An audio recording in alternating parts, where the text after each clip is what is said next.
नमस्कार। हिंदी आचार्य की राजनीति शास्त्र की इस श्रृंखला में बच्चों आज हम विधानसभा के बारे में पढ़ने जा रहे हैं। तो चलो बच्चों शुरू करते हैं।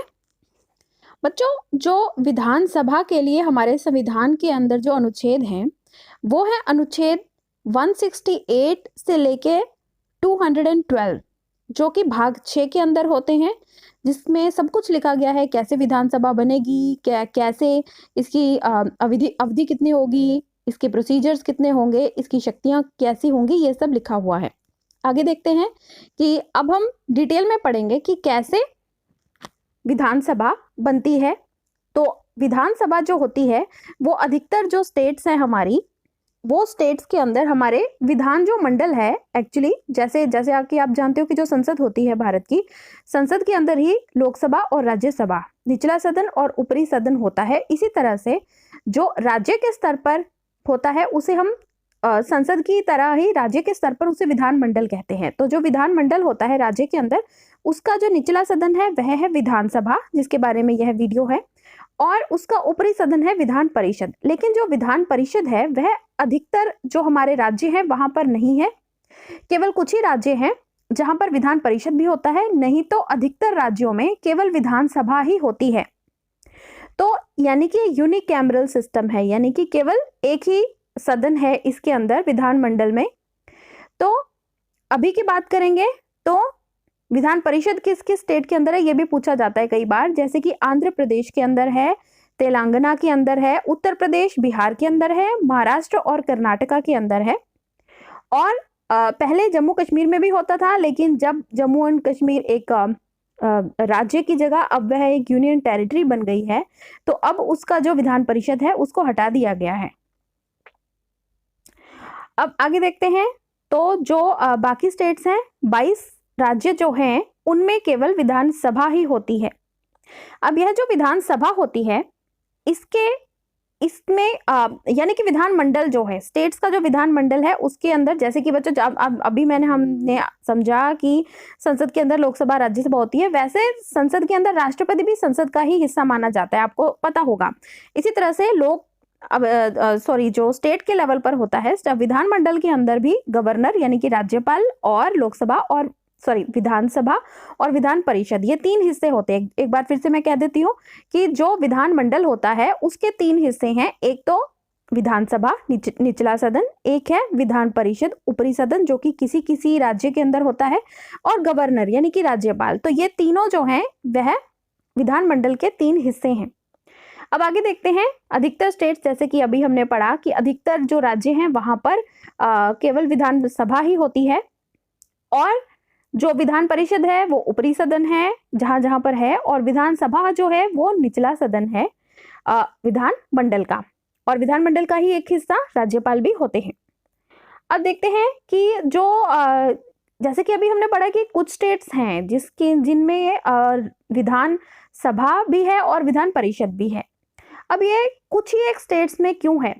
तो जो स्टेट्स के अंदर विधान परिषद है वो स्टेट्स हमारी संसद को कहकर अपने विधान परिषद को समाप्त भी करवा सकती हैं, और इसी तरह से जहां पर केवल विधानसभा है विधानमंडल के अंदर, वहां पर भी जो स्टेट्स हैं वो संसद को कहकर विधान परिषद जो है अपनी स्टेट का ऊपरी सदन जो है वो उसको स्टार्ट भी करवा सकती है, आरंभ भी करवा सकती हैं। और आगे देखते हैं कि इसके लिए जब कानून लाया जाता है संसद में, तो इसमें विशेष बहुमत यानी कि 2/3 बहुमत चाहिए होती है, और जो भी सांसद उस समय पर उपस्थित रहेंगे और जो वोट भी देंगे तो वो 2/3 वोटों से पास होना पड़ता है, तभी फिर नया विधान परिषद बनाई जा सकती है, या जो विधान परिषद चल रही है उसको समाप्त किया जा सकता है। अब आगे देखते हैं कि विधान परिषद की अगर बात करें तो ये जो विधान परिषद है राज्यों के अंदर, इसका बहुत ज्यादा क्रिटिसिज्म होता है, और अधिकतर राज्यों में तो यह है ही नहीं। इसका क्रिटिसिज्म किस बेसिस पे होता है कि देखिए, ये लोगों के रिप्रेजेंटेटिव नहीं है। जैसे कि संसद के अंदर जो राज्यसभा होती है वो तो उस स्टेट के रिप्रेजेंटेटिव होते हैं ये लोग, जबकि जो विधानमंडल के अंदर अगर विधान परिषद हो तो यह तो एक तरह का लोगों के रिप्रेजेंटेटिव भी नहीं है जो इसके अंदर मेंबर्स हैं, और दूसरा कि यह एक एक्सपेंसिव इंस्टीट्यूशन है, इस पे केवल सिर्फ खर्चा होता है, इसका कोई विशेष लाभ नहीं है। और इसी तरह से मतलब कि आवश्यक नहीं बनाया गया कि विधान परिषद भी रहेगा ही, तो यह तो राज्य के ऊपर निर्भर करता है। अब देखिए बहुत सारे राज्य हैं जिन्होंने विधान परिषद बनाकर फिर उसको समाप्त भी कर दिया। उदाहरण के लिए आंध्र प्रदेश ऐसा राज्य है जहां पर विधान परिषद हुआ करती थी, जो कि 1957 में बनी थी, लेकिन 1985 में आंध्र प्रदेश की विधान परिषद को समाप्त कर दिया गया, अबॉलिश कर दिया गया। आगे देखते हैं आंध्र प्रदेश की ही जो यह विधान परिषद है, इसको फिर से 2007 में इसको दोबारा से इसको रिवाइव भी किया गया। और लेकिन अब आगे देखते हैं कि जैसे कि अभी हमने पढ़ा, लेकिन इसी तरह से हम आगे देखते हैं कि तमिलनाडु की जो विधान परिषद होती थी 1986 में उसको समाप्त कर दिया गया, उसको रिवाइव नहीं किया गया। इसी तरह से पंजाब में भी और पश्चिम बंगाल में भी और तमिलनाडु में, पंजाब और पश्चिम बंगाल ने 1969 में विधान परिषद को समाप्त कर दिया। इसी तरह से जो हमारा तमिलनाडु है उसने विधान परिषद को 1986 में समाप्त कर दिया। ठीक है बच्चों, अब आगे बढ़ेंगे। जब हम बात करते हैं विधानसभा की, तो अब यह बहुत ही महत्वपूर्ण भाग है इस वीडियो का, जिसको हम अच्छे से दोबारा से बार बार सुनेंगे। यह बहुत इंपॉर्टेंट है, इससे संबंधित बहुत प्रश्न आते हैं कि किस तरह से विधानसभा बनती है, इसके मेंबर्स के बारे में। तो सबसे पहले तो ये जो विधानसभा है वो जो लोग हैं उनको कैसे चुना जाता है।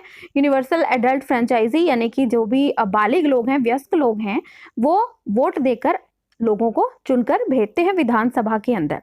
और मैक्सिमम कितने मेंबर्स हो सकते हैं विधानसभा के? 500 मेंबर्स हो सकते हैं। और कम से कम कितने मेंबर्स हो सकते हैं? 60 मेंबर्स हो सकते हैं। ये बहुत ज्यादा बार पूछा जाने वाला प्रश्न है कि अधिकतर विधानसभा के अंदर किसी भी एक राज्य में कितने मेंबर्स हो सकते हैं? 500। और कम से कम कितने मेंबर्स हो सकते हैं? 60। और यह किस पर डिपेंड करता है? यह राज्य की जनसंख्या पर डिपेंड करता है। और जैसे कि हमने दूसरे वीडियो में भी देखा कि कुछ स्टेट्स के लिए स्पेशल प्रोविजंस दी गई हैं, जैसे कि अरुणाचल प्रदेश, सिक्किम, गोवा, इन स्टेट्स के लिए कम से कम जो मेंबर्स हो सकते हैं विधानसभा के वो 30 रखे गए हैं, जबकि मिजोरम और नागालैंड के लिए 40 और 46 रखे गए हैं। इसी तरह से वहाँ पे कुछ मेंबर्स जो हैं वो इनडायरेक्टली, यानी कि ट्राइबल के भी उनके मेंबर्स होते हैं, ट्राइबल एरियाज के भी, जो कि इनडायरेक्टली जिनको चुना जाता है उनकी विधानसभा के अंदर ही। अब आगे देखते हैं कि जो राज्यपाल होता है वो कैसे मनोनीत करता है। कुछ सदस्यों का तो चुनाव होता है, वो आते हैं विधानसभा के अंदर, और कुछ सदस्य जो होते हैं वो नॉमिनेट होते हैं, उनको मनोनीत किया जाता है राज्यपाल के द्वारा। तो राज्यपाल अगर चाहे तो वो एंग्लो इंडियन कम्युनिटी भी अगर है तो उसको भी वो मनोनीत कर सकता है। और अगर चाहे तो आगे देखते हैं, विधानसभा की बात करेंगे। आगे देखते हैं कि जो भी राज्य होता है उसको कॉन्स्टिट्यूएंसीज, टेरिटोरियल कॉन्स्टिट्यूएंसीज में बांटा गया होता है। और ये जो कॉन्स्टिट्यूएंसीज को बांटा गया है वो पॉपुलेशन के हिसाब से इसको बांटा जाता है। तो जो हमारा संविधान है वो कहता है कि एक तरह से जो रिप्रेजेंटेशन है लोगों की, प्रतिनिधित्व है लोगों का, वो पूरा यूनिफॉर्म रहे, स्टेट के अंदर पूरी एक यूनिफॉर्मिटी रहे। तो यहाँ पर पॉपुलेशन की अगर हम बात करेंगे तो वो सेंसस पर आधारित होती हैं। तो यानी कि जो सेंसस होती है, जो जनगणना होती है, हर एक जनगणना के बाद क्या होता है कि जितनी भी विधानसभा के अंदर जो टोटल सीट्स हैं उन सीट्स को देखा जाता है, रीएडजस्ट किया जाता है, और जितनी भी टेरिटोरियल कॉन्स्टिट्यूएंसीज हैं उनकी फिर डिवीजन होती है। तो इसी तरह से, लेकिन अब होना तो हमारे संविधान के अनुसार यही चाहिए था, लेकिन होता क्या है? होता यह है कि हमारा जो संसद है उन्होंने एक डिलिमिटेशन कमीशन एक्ट 1952, 62, 72 और 2002 इसके लिए उन्होंने बनाया है। जो 42वां, जिसको मिनी कॉन्स्टिट्यूशन कहते हैं, 42वां संशोधन हुआ था 1976 के अंदर, उसके अनुसार कि जो टोटल नंबर है सीट्स जो कि असेंबली के अंदर, यानी कि विधानसभा के अंदर जो टोटल सीट्स हो सकती हैं एक स्टेट के अंदर, और जो भी टेरिटोरियल कॉन्स्टिट्यूएंसीज बनाई हैं उसको एक तरह से फ्रीज कर दिया गया, उसको रोक दिया गया 2000 के साल तक। कब से 1971 में जो जनगणना हुई थी उस समय पर जितनी भी विधानसभा की सीट्स डिसाइड कर ली गई कि भाई पूरे राज्य को इतने भागों में डिवाइड किया जाएगा और यही लोकसभा की कॉन्स्टिट्यूएंसीज विधानसभा की कॉन्स्टिट्यूएंसीज होंगी, तो 1971 के लेवल तक ही इसको फ्रीज कर दिया गया है, रोक दिया गया है कि भाई इतनी ही कॉन्स्टिट्यूएंसीज रहेंगी। लेकिन इसको आगे फिर और बढ़ा दिया जाता है 84वीं संशोधन के अनुसार। इसको फिर आगे मतलब इसको आगे ही आगे बढ़ाते गए। तो कहने का अर्थ ये है कि पॉपुलेशन अनप्रोपोर्शनली बहुत ज़्यादा बढ़ भी सकती है किसी स्टेट के अंदर, लेकिन जो मेंबर ऑफ लेजिस्लेटिव असेंबली होंगे, जो विधायक होंगे, वो तो फिर 1971 के सेंसस के अनुसार ही अभी भी माना जाता है कि उतने ही हो सकते हैं। तो जो 84वां संशोधन हुआ था 2001 के अंदर, उसके अनुसार जो हमारा राज्यपाल है राज्य के अंदर, वो रीएडजस्टमेंट भी कर सकता है, रैशनलाइजेशन भी कर सकता है। जो 1991 के सेंसस के अनुसार। लेकिन फिर 87वां संशोधन होता है 2003 में। उन्होंने बोला कि भाई 2001 से डिलिमिटेशन कॉन्स्टिट्यूएंसीज की जा सकती है, 1991 से नहीं। लेकिन टोटल सीट्स जो हैं वो नहीं बढ़ेंगी।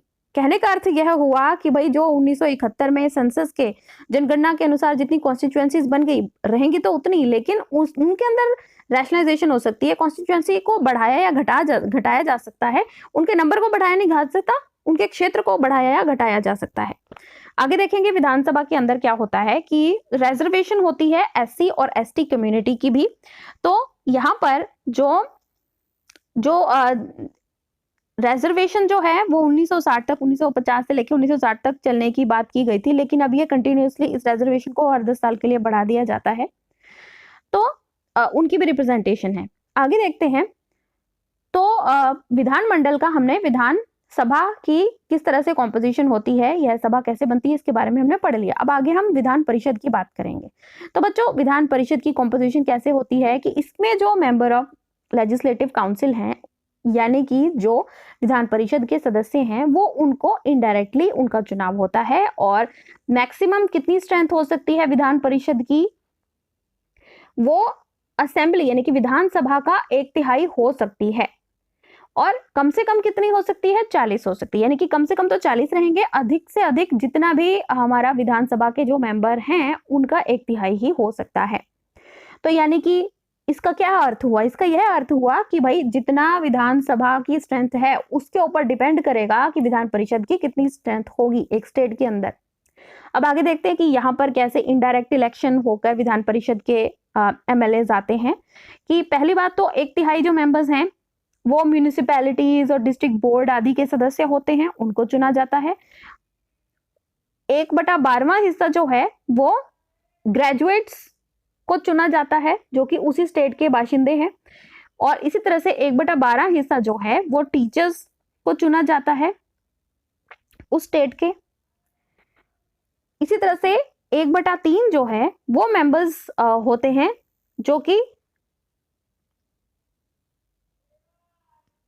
जो मेंबर्स होते हैं लेजिस्लेटिव असेंबली के।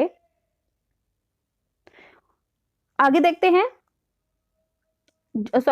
जो मेंबर्स होते हैं 1/3 सीटों का जो चुनना है, ये इनको वो चुनते हैं जो कि मेंबर ऑफ लेजिस्लेटिव असेंबली के मेंबर्स होते हैं, यानी कि जो विधायक होते हैं विधानसभा के, वो चुनते हैं।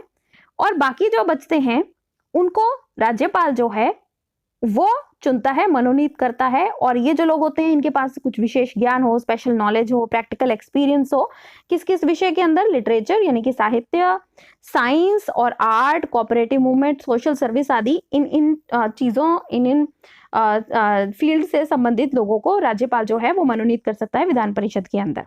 तो कहने का मतलब क्या कि 5/6 जो टोटल मेंबर हैं विधान परिषद के, उसका 5/6 जो मेंबर हैं उनको इनडायरेक्टली इलेक्ट किया जा रहा है, जबकि 1/6 जो रह गए उनको नॉमिनेट किया जा रहा है गवर्नर के द्वारा।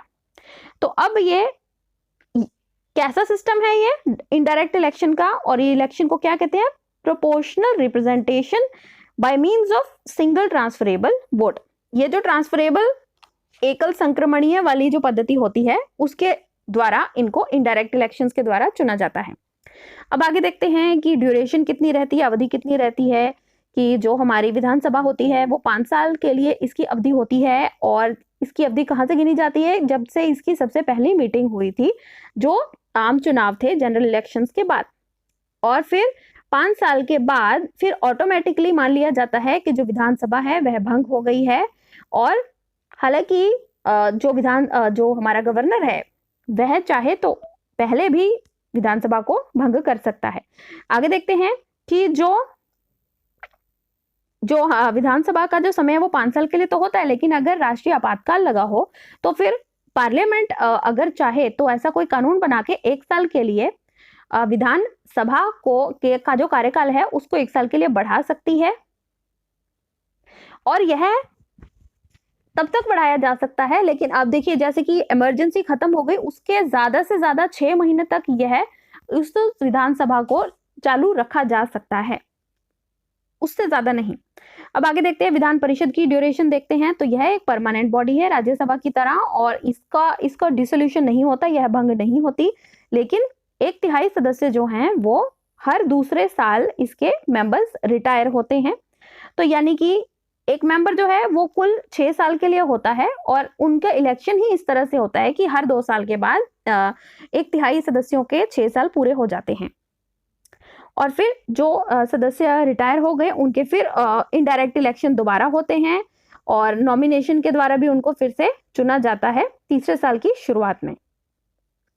और जो रिटायर हो गए उनका फिर से दोबारा से उनको भी इनडायरेक्टली चुना जा सकता है, री इलेक्ट या री नॉमिनेट किया जा सकता है कितनी भी बार। अब आगे देखते हैं कि इसके मेंबर बनने के लिए, विधानमंडल का मेंबर बनने के लिए, विधान परिषद और विधानसभा का मेंबर बनने के लिए आपके पास क्या क्या क्वालिफिकेशन होनी चाहिए। सबसे पहली क्वालिफिकेशन तो वह भारत का नागरिक होना चाहिए एक व्यक्ति। दूसरी चीज कि वह जो व्यक्ति है उसको एक शपथ लेनी चाहिए।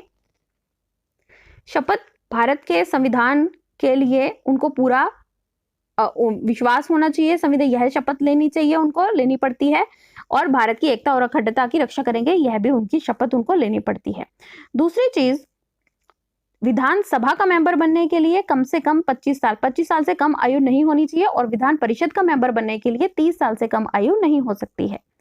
और आगे देखते हैं कि जो इनके अंदर एक रिप्रेजेंटेशन ऑफ पीपल्स एक्ट भी हमारी संसद ने बनाया था 1951 में।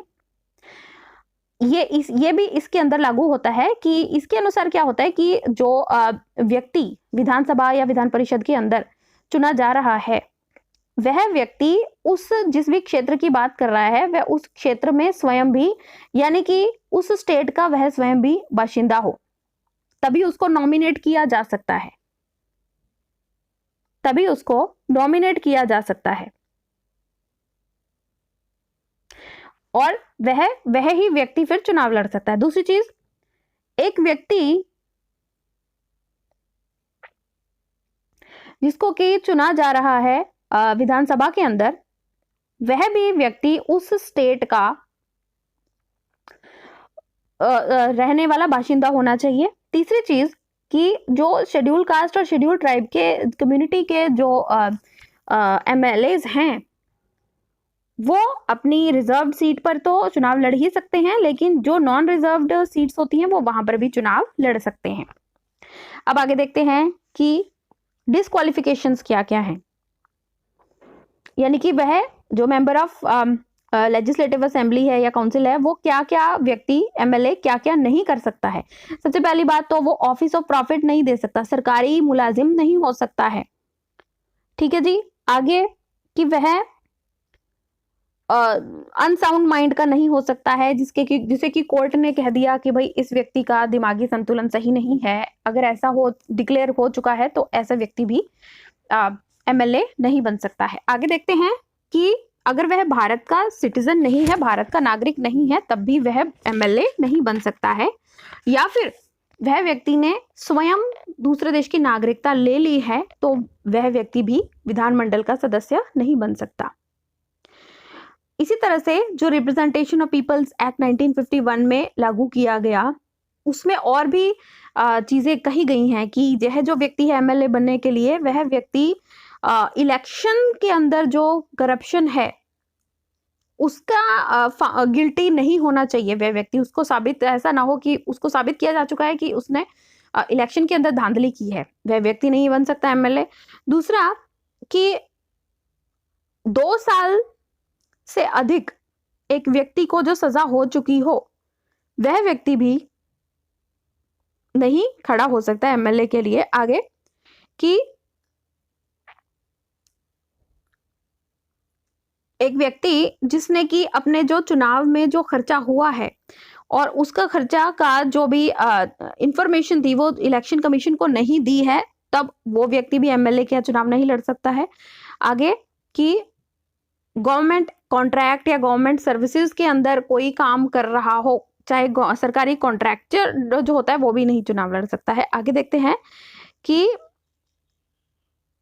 व्यक्ति उस सरकार के अंदर जहां पर एमएलए बनना चाहता है वह उस सरकार से डिसमिस नहीं हो चुका हो रिश्वतखोरी या किसी भी किसी भी सिचुएशन की वजह से।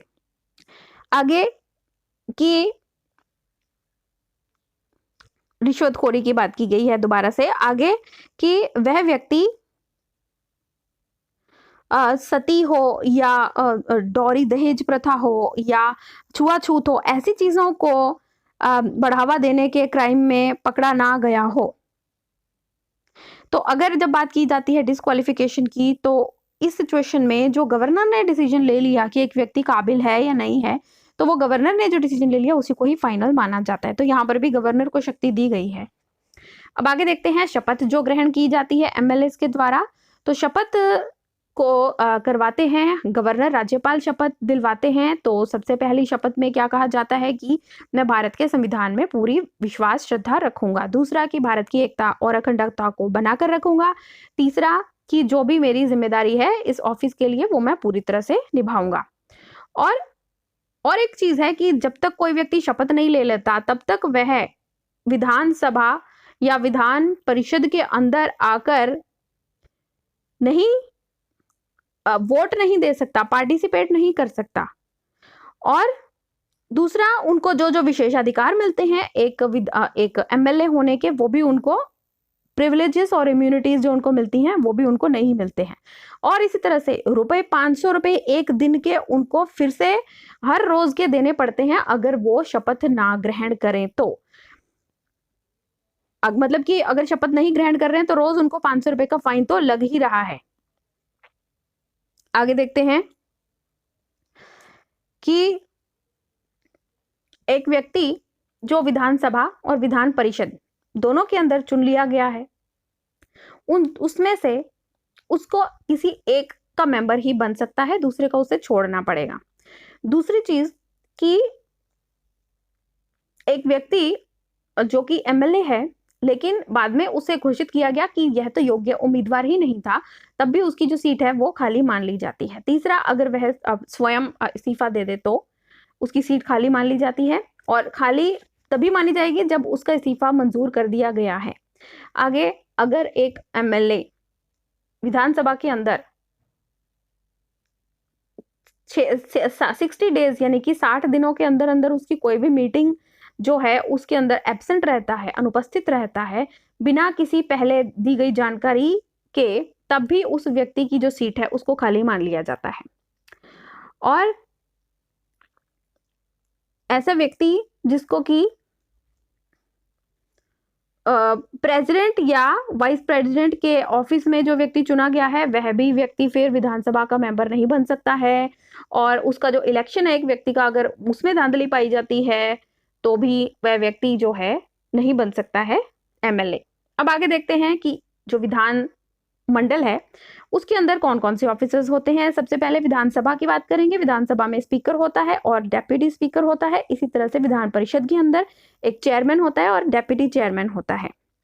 जब हम बात करेंगे स्पीकर की, तो जो स्पीकर होता है, जिस तरह से हमारा संसद के अंदर लोकसभा के अंदर जो स्पीकर होता है उसी तरह से विधानसभा का भी स्पीकर है कि जो स्पीकर है वह स्वयं भी विधानसभा का ही मेंबर होता है और उन्हीं को ही चुना जाता है।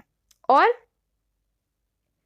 एक व्यक्ति को कब हटाया जा सकता है स्पीकर के पद से? अगर उस व्यक्ति को एमएलए के तौर पर हटा दिया गया तो वह फिर स्पीकर भी नहीं रहेगा, या फिर वह स्वयं भी इस्तीफा दे दे तो भी।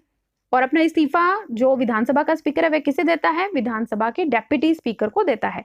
आगे कि अगर उस व्यक्ति को हटाने के लिए विधानसभा के अंदर उसको मेजॉरिटी के द्वारा उसको हटाने के लिए एक कोई पास हुआ है रेजोल्यूशन, तो भी उस व्यक्ति को हटाया जा सकता है स्पीकर के पद से, लेकिन उसको 14 दिन पहले नोटिस देना पड़ता है। अब आगे देखते हैं स्पीकर की कौन कौन सी शक्तियां हैं, ड्यूटीज हैं। कि सबसे पहले तो उसको लॉ एंड ऑर्डर बनाकर रखना पड़ता है, डिकोरम बनाकर रखना पड़ता है विधानसभा का। और दूसरा, यही सबसे बड़ी उसकी रिस्पॉन्सिबिलिटी है, और उनका जो डिसीजन है ऑर्डर मेंटेन रखने के लिए विधानसभा के अंदर, उसी को ही फाइनल माना जाता है। दूसरी चीज कि वो ही डिसाइड करते हैं कि जो हमारा जो संविधान को इंटरप्रेट करते हैं ठीक तरह से, और दूसरी चीज कि किस तरह से रूल्स ऑफ प्रोसीजर और कंडक्ट ऑफ असेंबली की काम किया जाएगा। और आगे देखते हैं कि वो ही असेंबली को भंग भी करते हैं या सस्पेंड भी कर सकते हैं अगर क्वारम ना हो, यानी कि गणपूर्ति, यानी कि कम से कम जितने मेंबर सोच रखे हैं, अगर उतने मेंबर यानी कि 10वां हिस्सा भी टोटल मेंबर का अगर नहीं आता है, तो फिर जो विधानसभा का जो स्पीकर है वह डिसाइड करेगा कि भाई वह विधानसभा का जो उस समय का जो सत्र है या उस समय की जो मीटिंग है उसको वो भंग कर सकता है, एडजर्न कर सकता है। आगे देखते हैं, विधानसभा का जो स्पीकर होता है वह भी लोकसभा के स्पीकर की तरह कभी वोट नहीं देता, लेकिन वह वोट तब दे सकता है अगर दोनों की टाई हो जाए, यानी कि बराबर बराबर वोट हो किसी भी एक विषय को लेकर, लेकिन फिर उस समय वह एक अपनी वोट देकर जिस भी तरफ वह जाना जाता है, कहने का मतलब अपनी पार्टी के मेंबर्स के लिए उनके पक्ष में वह वोट देकर फिर उस बिल को पास करवा सकता है। और लोकसभा का स्पीकर जो होता है वह ही डिसाइड करता है कि कोई जो बिल है वो मनी बिल है या नहीं है, और उन्होंने जो डिसीजन ले लिया कि बिल कैसा रहेगा तो उस वह ही फाइनल माना जाता है। और इसी तरह से लोकसभा का जो स्पीकर है वह सीक्रेट सिटिंग जो हाउस की है, लीडर ऑफ द हाउस, यानी कि अगर मुख्यमंत्री कहते हैं उनके कहने पर वह सीक्रेट सिटिंग भी रख सकता है विधानसभा की। आगे कोई व्यक्ति अगर विधानसभा का मेंबर बनने के लायक नहीं है तो उसके जो सवाल उसके ऊपर खड़े हो रहे हैं उसकी डिस्क्वालिफिकेशन के ऊपर, तो उनके बारे में भी वह विचार करता है, डिसीजन देता है। इसी तरह से जितनी भी विधान सभा की जो असेंबली की जो कमिटीज होती हैं वो उनके चेयरमैन को अपॉइंट करता है और उनकी फंक्शनिंग को सुपरवाइज करता है। और इसी तरह से वह स्वयं भी बिजनेस एडवाइजरी कमिटी और द रूल्स कमिटी और जनरल पर्पस कमिटी जो है वो उसका चेयरमैन स्वयं होता है। अब आगे देखते हैं डेप्यूटी स्पीकर जो विधानसभा का होता है उसके बारे में पढ़ेंगे कि जो डेप्यूटी स्पीकर होता है वह भी जो विधानसभा के जो लोग होते हैं एमएलए, वो स्वयं ही अपने आपस में से ही एक व्यक्ति को चुनकर डेप्यूटी स्पीकर बनाते हैं, और स्पीकर की भी उस तरह ही जिम्मेदारी होती है, और वह भी 5 साल के लिए ही चुना जाता है लगभग अधिकतर। और एक व्यक्ति अगर एमएलए नहीं रहता तो फिर वह डेप्यूटी स्पीकर भी नहीं रहता, या फिर वह इस्तीफा दे दे तो भी वह डेप्यूटी स्पीकर नहीं होता, और उसको भी हटाने के लिए एक स्पेशल मेजोरिटी के द्वारा उसको विधानसभा के अंदर पास करवा के रेजोल्यूशन उसको हटाया जा सकता है, लेकिन 14 दिन पहले उसको इस चीज के बारे में इत्तला देनी पड़ती है।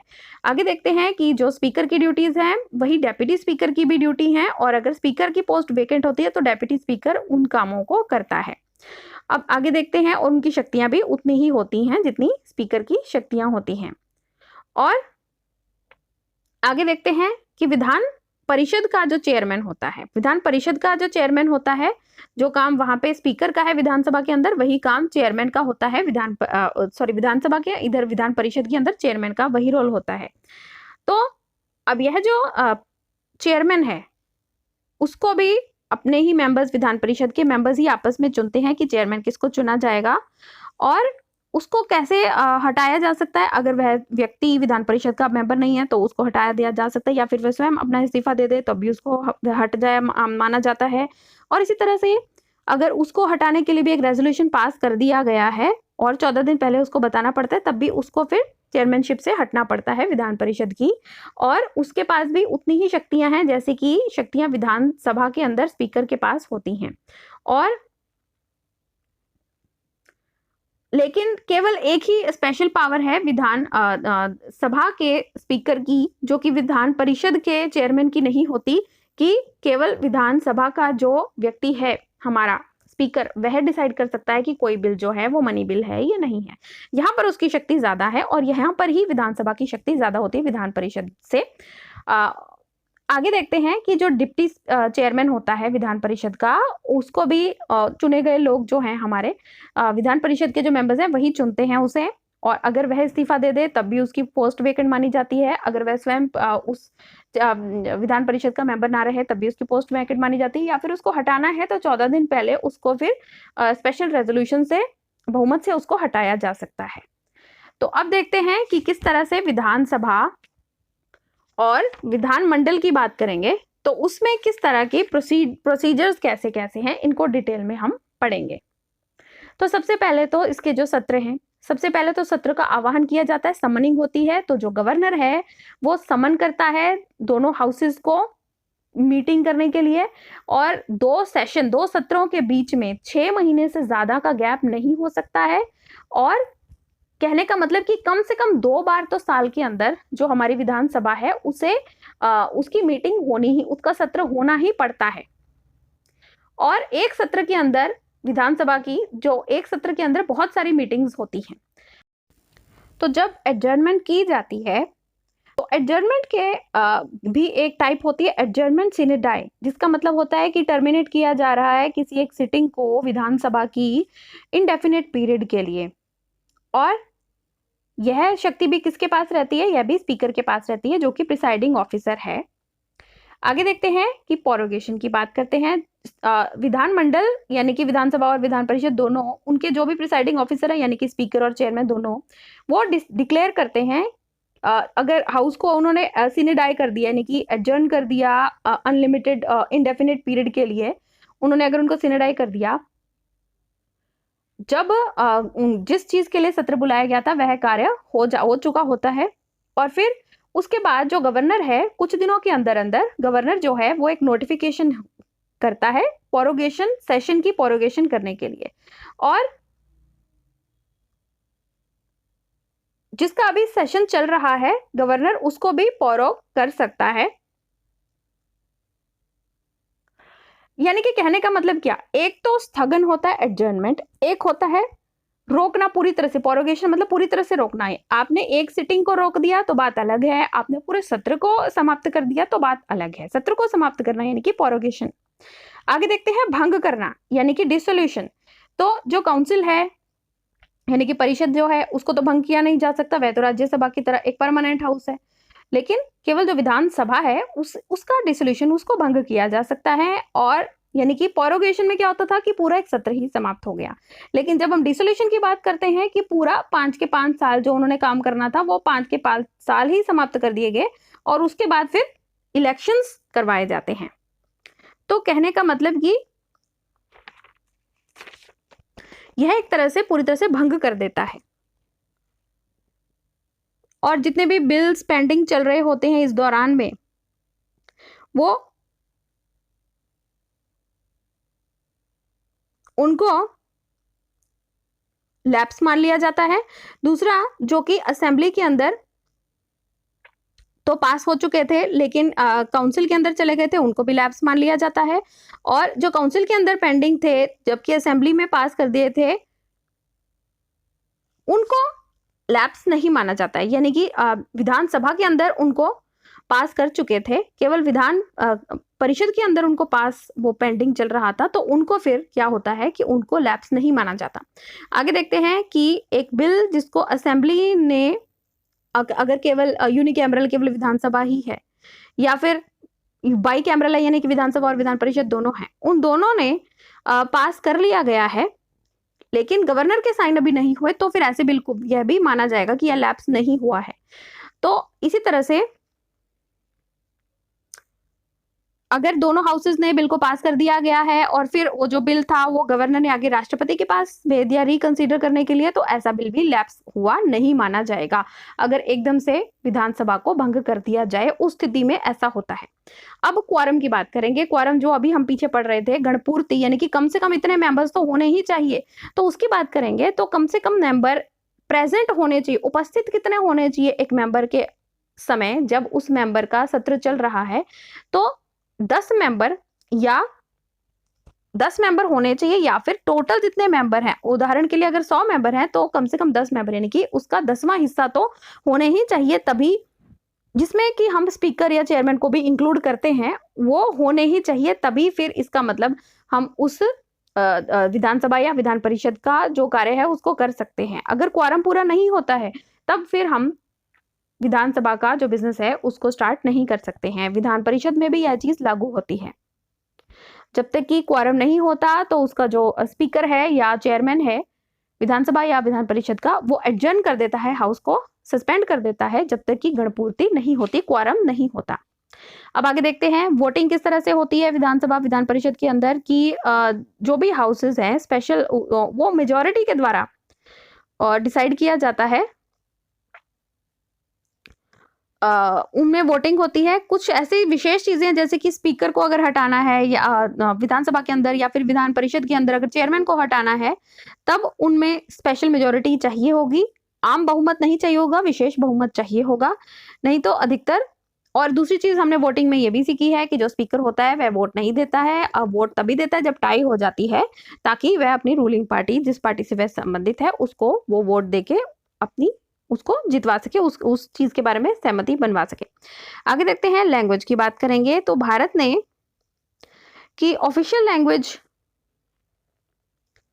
जो होती है वो इंग्लिश या हिंदी में होनी तो चाहिए, भारत के संविधान के अंदर अनुसार तो यह होना चाहिए, लेकिन अगर वह चाहे, हमारा जो प्रिसाइडिंग ऑफिसर है यानी कि जो हमारा स्पीकर या चेयरमैन है, वो चाहे तो वो परमिशन दे सकता है जो एमएलएज हैं उनकी अपनी मातृभाषा में एड्रेस देने के लिए। और उनकी यह भी एक विधानसभा की मर्जी है कि वो डिसाइड करें कि वो उन्होंने इंग्लिश को कंटिन्यू करना है या डिसकंटिन्यू करना है, जो कि 15 साल, यानी कि संविधान के मतलब संविधान में तो 1950 में यह लिखा था कि 15 साल तक जो विधानसभा है वो डिसाइड करेगी कि इंग्लिश को रखना भी है विधानसभा विधान परिषद के अंदर या नहीं है। जबकि हिमाचल प्रदेश, मणिपुर, मेघालय, त्रिपुरा में यह टाइम लिमिट जो है इसको 25 साल के लिए बढ़ा दिया गया है, और अरुणाचल प्रदेश, गोवा और मिजोरम में इसको 40 साल के लिए बढ़ा दिया गया है। तो यह भी स्टेट्स के पास में पार है। आगे देखते हैं कि मिनिस्टर्स की क्या क्या शक्तियां हैं, हम ये देखेंगे कि जो सभी जो मिनिस्टर्स हैं और जो एडवोकेट जनरल है स्टेट का, उनके पास शक्तियां हैं कि वो बोल सकें विधानसभा के अंदर, और जो प्रोसीडिंग है विधानसभा या विधान परिषद के अंदर जाके, और उसके मेंबर्स भी बनने की उनकी शक्ति, अगर उनको मेंबर बनाया जाता है तो वो मेंबर बन सकते हैं, और लेकिन वो उसमें वोट नहीं दे सकते, वो वोट नहीं दे सकते। लेकिन अगर उदाहरण के लिए कोई मिनिस्टर है, वह विधान सभा का मेंबर है, वह विधान परिषद के अंदर जा सकता है, लेकिन वो वहां पर वोट नहीं दे सकता, वो वोट वहीं पर दे सकता है जिस सदन के अंदर वह मेंबर है, यानी कि विधानसभा के अंदर ही। दूसरा कि एक मिनिस्टर जो कि मिनिस्टर तो है, लेकिन अभी अपना विधान परिषद और विधान सभा दोनों के अंदर वह अभी मेंबर नहीं बना है, क्योंकि 6 महीने का समय दिया जाता है किसी भी एक सदन से मेंबर बनने का, मिनिस्टर बनने के लिए। तो उस समय भी वह व्यक्ति पार्टिसिपेट तो कर सकता है विधानसभा और विधान परिषद की प्रोसीडिंग्स के अंदर, लेकिन वह भी वोट नहीं दे सकता। इसी तरह से जो एडवोकेट जनरल होता है स्टेट का, वह भी विधानसभा विधान परिषद के अंदर मीटिंग में जा सकता है, लेकिन वह वोट नहीं दे सकता। अब आगे देखते हैं आम बिलों में किस तरह से साधारण जो विधेयक होता है उसको किस तरह से डील किया जाता है। कि सबसे पहले तो जो साधारण विधेयक होता है वो स्टेट लेजिस्लेटिव विधानसभा या विधान परिषद कहीं भी आ सकता है, और इसको एक मिनिस्टर भी इंट्रोड्यूस कर सकता है या फिर एक आम मेंबर भी इसको इंट्रोड्यूस कर सकता है। और फिर बिल की 3 स्टेजेस होती हैं। सबसे पहले उसकी फर्स्ट रीडिंग होती है, फिर सेकंड रीडिंग होती है, फिर थर्ड रीडिंग होती है, और इसके बाद फिर जिस भी हाउस में वो बिल को लाया गया था उस हाउस में अगर वो पास हो जाता है, उसके बाद फिर वह दूसरे हाउस में जाता है रिकंसिडरेशन के लिए, और बिल को फिर मान लिया जाता है कि वह पास हो गया है जब दोनों हाउसेज ने उसके ऊपर एक सहमति बना ली है, बिना इसके अंदर अमेंडमेंट किए या फिर अमेंडमेंट के साथ उस पर अगर साइन हो गए हैं। और अगर केवल विधानसभा ही है, विधान परिषद नहीं है, तो उस बिल को फिर विधानसभा साइन करके आगे गवर्नर के पास भेज देती है। उसके बाद और अगर दो सदन है तब क्या होता है कि विधान परिषद के बाद विधानसभा के बाद फिर वह विधान परिषद के पास जाता है। तो इसके पास ही फिर यहाँ पर भी 3 स्टेजेस होती हैं। इसकी फर्स्ट रीडिंग होती है, सेकंड रीडिंग होती है, थर्ड रीडिंग होती है, और उसके बाद जब विधान असेंबली ने इसको पास कर दिया और विधान परिषद में इसको भेज दिया, तब उसके विधान परिषद उसके बारे में क्या क्या कर सकती है। विधान परिषद की उसको पास कर सकती है बिना उसमें अमेंडमेंट किए, या फिर विधान परिषद उस बिल को कुछ अमेंडमेंट्स भेज सकती है और दोबारा रिकंसीडर करने के लिए विधानसभा को वापस भेज सकती है। तीसरा, यह विधानसभा के उस बिल को पूरी तरह से रिजेक्ट कर सकती है या फिर कोई भी एक्शन नहीं लेती और इस बिल को पेंडिंग रख सकती है। अब इसमें क्या क्या हो सकता है। अगर तो काउंसिल ने, विधान परिषद ने बिल को पास कर दिया बिना अमेंडमेंट के, तब उसके बाद फिर बिल को मान लिया जाता है कि दोनों हाउसेस ने पास कर लिया है और उसको गवर्नर को भेज दिया जाता है। लेकिन अगर असेंबली ने को उन्होंने भेज दिया कि कुछ अमेंडमेंट्स करने के बाद, कुछ सजेशन देने के बाद उस बिल को भेज दिया है काउंसिल ने विधानसभा के अंदर, तो फिर या फिर काउंसिल ने पूरी तरह से रिजेक्ट ही कर दिया उस बिल को, या फिर वो 3 महीने तक कोई भी एक्शन नहीं लेते हैं, तब फिर क्या करती है कि जो असेंबली है, जो विधानसभा है, वह दोबारा से उस बिल को पास कर सकती है और फिर उसके बाद उसी बिल को दोबारा से विधान परिषद के पास भेज सकती है। और अगर विधान परिषद रिजेक्ट कर देती है दोबारा से उस बिल को, या फिर उसको पास करती है कुछ अमेंडमेंट्स के बाद, या फिर जो कि असेंबली को एक्सेप्टेबल नहीं है, या फिर वो उसको रोक कर रखती है अपने पास कि उसको 1 महीने के लिए, तब फिर मान लिया जाता है कि भाई वह बिल तो पास हो ही गया, चाहे उन लोगों को, विधान परिषद के लोगों को उन्होंने पास किया या नहीं किया। दूसरी बार अगर बिल भेज दिया तो मान लिया जाता है कि वह पास हो गए। तो कहने का मतलब कि अल्टीमेट पावर किसके पास है? विधानसभा के पास ही अल्टीमेट पावर, और विधानसभा ही, विधान परिषद ज्यादा से ज्यादा रोक सकती है थोड़ी देर के लिए, उनको विचाराधीन रख सकती है, उनको दोबारा से अमेंड करके कुछ सलाह दे सकती है, लेकिन यह उनकी मर्जी है कि उस सलाह को मानना है, विधानसभा की मर्जी है इसमें मानना है या नहीं मानना है।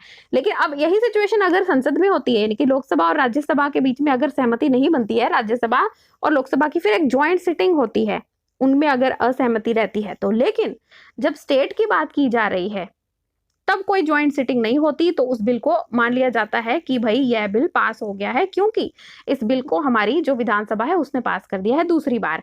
इसके बाद क्या होता है, वह बिल जो है वो गवर्नर के पास चला जाता है, और फिर गवर्नर क्या करता है, और वह भी, अब गवर्नर 4 चीजें कर सकता है, या तो वह उसमें सहमति लिख दे, हो गया पास, या फिर वह उस बिल के बारे में वह विचाराधीन अभी रख ले, या फिर वह बिल को फिर दोबारा रिकंसिडरेशन करने के लिए वापस उस हाउस के पास भेज दे, या फिर चौथी चीज वह यह कर सकता है कि वह प्रेसिडेंट को इस बारे में विचार करने के लिए उस बिल को भेज सकता है। तो अगर गवर्नर ने मान लिया कि भैया बिल पास हो गया, तो वह बिल जो है वो एक्ट मान लिया जाता है, कानून मान लिया जाता है, और उसे स्टैट्यूट बुक के अंदर प्लेस रख दिया जाता है। और अगर गवर्नर रोक लेता है अपनी सहमति उसके बारे में अगर थोड़ी देर के लिए, तो फिर उसके बाद क्या होता है कि बिल एंड हो जाता है और फिर वह कानून नहीं बनता है। और अगर गवर्नर वापस भेज देता है रिकंसीडर करने के लिए बिल को, और दोबारा से उस बिल को अगर दोनों हाउसेस पास कर देते हैं बिना अमेंडमेंट्स के या अमेंडमेंट्स के साथ में, तब फिर उसके बाद दोबारा से गवर्नर के पास वो जाता है, तब उस समय पर तो गवर्नर को उस बिल को पास उनको देना ही पड़ेगा। तो कहने का मतलब कि वीटो की पावर तो है गवर्नर के पास, लेकिन ये एक सस्पेंसिव वीटो है। सस्पेंसिव वीटो इस कह का मतलब कि आप थोड़ी देर के लिए रोक सकते हो उस चीज को, लेकिन आप पूरी तरह से कैंसिल नहीं कर सकते। अगर गवर्नर वापस भेज देता है, अगर गवर्नर सीधा राष्ट्रपति के पास भेज देता है, तो फिर आगे राष्ट्रपति की जो जो शक्तियां हैं बिल को लेकर, वो वाला वीडियो आप देखिएगा। आगे देखते हैं राष्ट्रपति। जब किसी बिल को गवर्नर सोच लेता है कि आगे राष्ट्रपति को भेजना है, तब क्या होता है, तब राष्ट्रपति चाहे तो वह उस बिल को पास करके वापस भेज सकता है, या फिर दोबारा कंसीडर करने के लिए उस हाउस को वापस भेज सकता है, या फिर अगर वापस किया गया है राष्ट्रपति के द्वारा, तो उसमें 6 महीने के अंदर हाउसेस को उस बारे में पुनर्विचार करना पड़ता है। और जब पुनर्विचार कर लिया, उसके बाद वापस राष्ट्रपति के पास उस बिल को भेज दिया जाता है, दोनों हाउसेस के द्वारा पास करके, चाहे वो उसमें अमेंडमेंट्स हुई हो या अमेंडमेंट्स ना हुई हो। तब फिर उसके बाद इसके बाद क्या होता है कि तब हमारे संविधान में इस बारे में क्लियरली नहीं लिखा गया कि प्रेसिडेंट इस बिल को सहमति बनाएंगे आवश्यक रूप से या नहीं बनाएंगे, इस बारे में ज्यादा क्लियर नहीं है। अब आगे देखते हैं कि मनी बिल्स के बारे में कैसे होता है, जब धन विधेयक की बात आती है तब उसमें भी हमारे संविधान में लिखी गई हैं बहुत सारी चीजें कि जो धन विधेयक है उसको केवल विधानसभा के अंदर ही इंट्रोड्यूस किया जा सकता है, और वो भी गवर्नर ने अगर रिकमेंड किया है तभी, और ऐसा जो भी बिल होगा वो गवर्नर ने इसको कंसीडर कर लिया गया है, और इसको इंट्रोड्यूस एक मिनिस्टर ही कर सकता है। जब आम विधेयक होता है ना तो उसे कोई भी member of legislative assembly introduce कर सकता है, लेकिन यह जो धन विधेयक है यह केवल और केवल जो मंत्री है, सरकार का हिस्सा है, वह ही इंट्रोड्यूस कर सकता है। अब यह जो मनी बिल है इसको हमारी विधानसभा में पास कर दिया गया है, तो उसके बाद विधान परिषद के अंदर जाएगा कंसीडर करने के लिए। अब यह जो यहाँ पर जो शक्ति है विधान परिषद की वो बहुत ही लिमिटेड शक्तियां हैं, इनके पास ये रिजेक्ट नहीं कर सकते, अमेंड नहीं कर सकते धन विधेयक को, इनको रिकमेंडेशन ज्यादा से ज्यादा कर सकते हैं, और 14 दिन के अंदर अंदर उस बिल को उन्हें रिटर्न करना होता है, रिकमेंडेशन अगर उनको देनी है। अब जो विधानसभा है वह उनकी मर्जी है कि वह उसे जो रिकमेंडेशन विधान परिषद ने दी है उसको एक्सेप्ट करे या फिर रिजेक्ट करे उनकी रिकमेंडेशन को। और जब एक्सेप्ट कर लेती है रिकमेंडेशन विधानसभा, तो उसके बाद मान लिया जाता है कि यह जो बिल है वो दोनों हाउसेज में पास हो गया है मॉडिफाइड रूप से।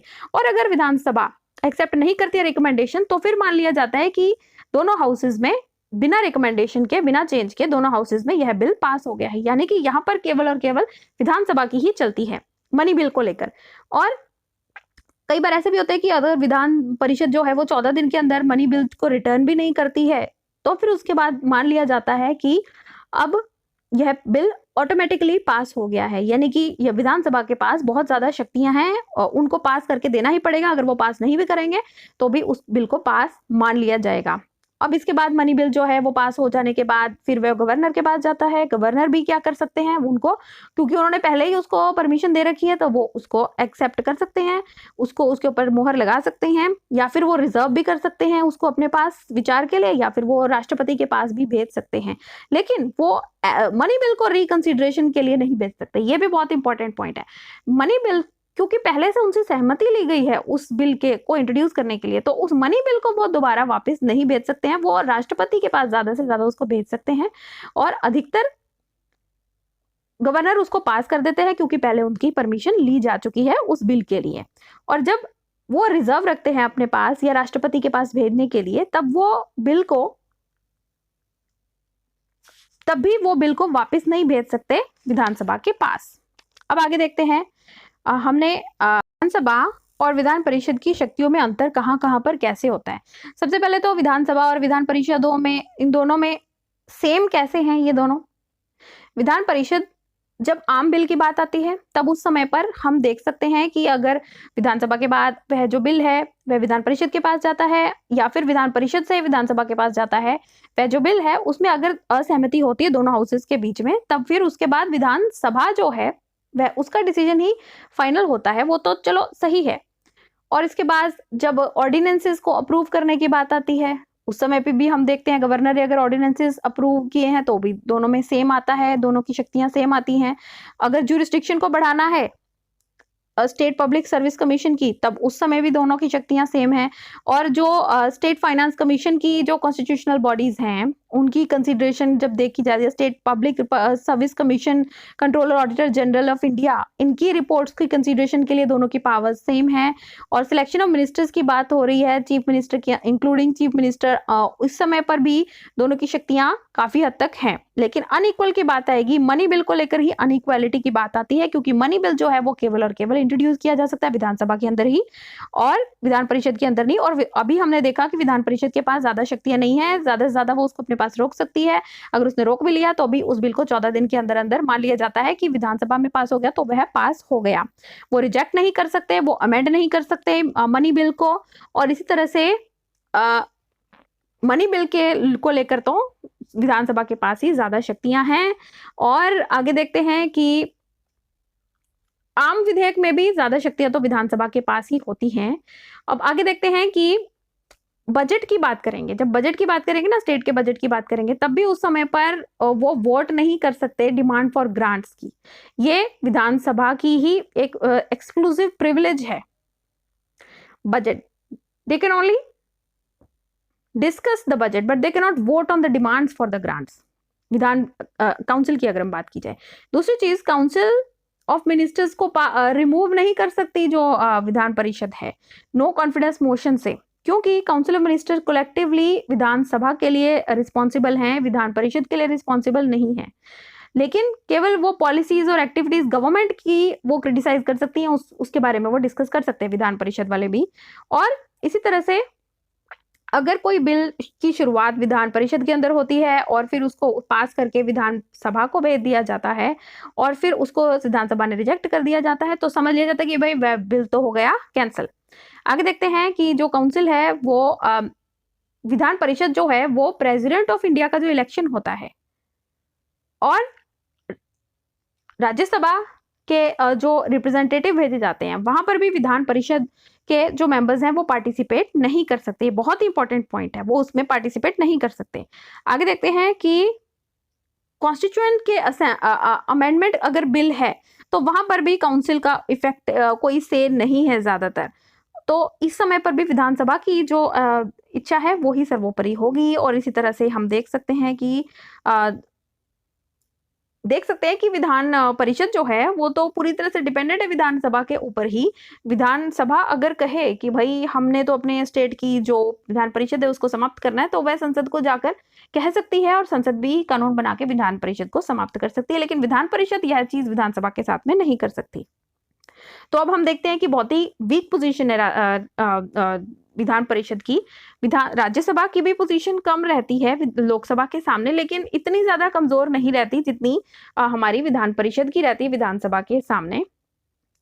ये दोनों ऊपरी सदन है, दोनों सेकंड चेंबर्स हैं, लेकिन राज्यसभा के पास ज्यादा शक्तियां होती हैं जबकि विधान परिषद के पास इतनी शक्तियां नहीं होती। इसका क्या कारण है? सबसे पहले तो राज्यसभा के जो मेंबर्स हैं वो रिप्रेजेंटेटिव हैं अपनी अपनी स्टेट के, यानी कि ये फेडरल एलिमेंट की बात हो रही है, यहाँ पर एक फेडरल इक्विलिब्रियम की बात हो रही है यहाँ पर। तो इसीलिए उनके एक इफेक्टिव रिवाइजिंग बॉडी है, वो केवल एक एडवाइजरी बॉडी नहीं है जैसे कि काउंसिल होती है। दूसरी चीज कि इसके अंदर जो मेंबर्स है वो बहुत ही हेट्रोजीनियस हैं, अलग अलग परिवेश के लोग इसमें हैं, कि अलग अलग टाइप के लोगों के इंटरेस्ट इसमें शो होते हैं, और कुछ में इसमें नॉमिनेटेड मेंबर्स भी हैं, और इसमें कॉम्पोजिशन इसकी बहुत ही वीक है और एक इफेक्टिव रिविजिटिंग बॉडी नहीं है। जबकि राज्यसभा की बात करेंगे तो वो होमोजीनियसली कॉन्स्टिट्यूटेड है, और इसमें 12 लोग राज्यसभा के अंदर। तो